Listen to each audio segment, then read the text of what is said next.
नमस्कार. श्रीराम समर्थ. माझं नाव सतीश रामचंद्र धुरत. मी सध्या ठाणे येथे राहतो आणि माझं मूळ गाव जे आहे ते देवगड सिंधुदुर्गला आहे. माझं शिक्षण MA B.Ed आहे. मी व्यवसायाने शिक्षक म्हणून गेली 30 वर्ष अध्यापनाचं काम केलं. दरम्यान जवळजवळ आज 18 वर्ष मी प्रौढ मतिमंद म्हणजेच दिव्यांग व्यक्तींची संस्था चालवतो. आणि हे करत असतानाच माझ्या मनाला अनेक प्रश्न पडले होते. फेसबुक मी काही फारसं पाहत नाही, परंतु क्वचित प्रसंगी पाहता पाहता अगदी योगायोगाने गुरुजींचा एक व्हिडिओ पाहण्यात आला आणि मोफत वास्तुशास्त्राचे वर्ग 5 दिवसांचे आहेत हे लक्षात आल्यानंतर कोणताही विलंब न करता लागलीच मी मनामध्ये ठरवून टाकलं की आपल्याला या शास्त्राचा अभ्यास करायचा आहे.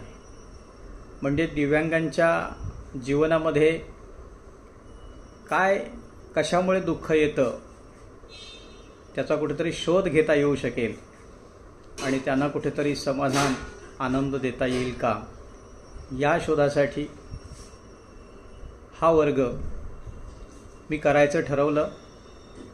या वर्गामध्ये लक्षात आलं की वास्तुशास्त्र हे भाग्यकल्प आहे, वेदांगांचं अंगच आहे, जीवनामधला एक राजमार्ग आहे. आपला गुरुजींचा जो हा अभ्यास मी करत असताना लक्षात आलं की ज्या गुरुजींची आपण निवड करतो आहोत ते गुरुजी स्वतः त्यांचा वेदांचा जो अभ्यास आहे तो अत्यंत गाढा आहे. स्त्रियांबद्दल सन्मान करणारा असा आहे, आदरयुक्त आहेत ते. भारतीय संस्कृतीबद्दल त्यांना खूप अभिमान आहे. संस्काराबद्दल खूप छान माहिती त्यांनी आपल्या ह्या काळामध्ये दिली. आत्मकल्याणासाठी श्रेयस्कर मार्ग कसा असावा आणि तो कसा निवडावा याबद्दल खूप चांगल्या प्रकारचं मार्गदर्शन त्यांनी केलं. आणि त्याच वेळेला निश्चित झालं की जर काही आपल्याला वास्तुशास्त्र शिकायचं असेल तर परमेश्वराने निश्चितपणे या गुरुजींची माझ्यासाठी व्यवस्था केलेली आहे. त्यांनी सांगितलं की वास्तुशास्त्र हे अनुभवाचं शास्त्र आहे, अनुभूतीचं शास्त्र आहे. जीवनामध्ये कोणताही निर्णय घेण्यासाठी श्रेयस्कर म्हणजे लोककल्याण प्रदान करणारं असा प्रकारचं हे शास्त्र आहे.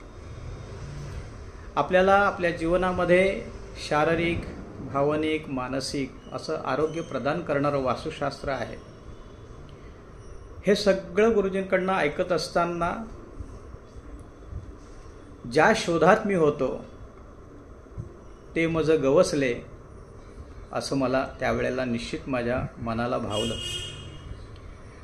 आता हे सगळं शिकत असताना विचार असा येतो आहे की हे शिकून मी इतरांसाठी काय करणार.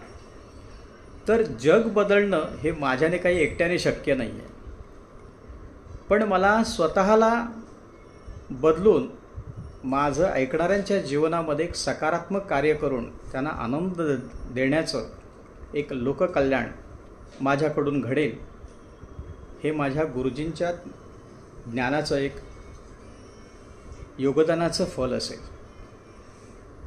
मी माझं सौभाग्य समजतो की मी गुरुजींच्या लाखातील एक शिष्य ठरणार आहे. भगवंताने तशीच व्यवस्था केलेली आहे. ज्यांच्या दिव्य वाणीतून हे ज्ञानाचं दान कार्य परमेश्वराने योजलेलं आहे, त्या परमेश्वराला आणि परम ज्ञानयोगी गुरुजींना माझा प्रणाम.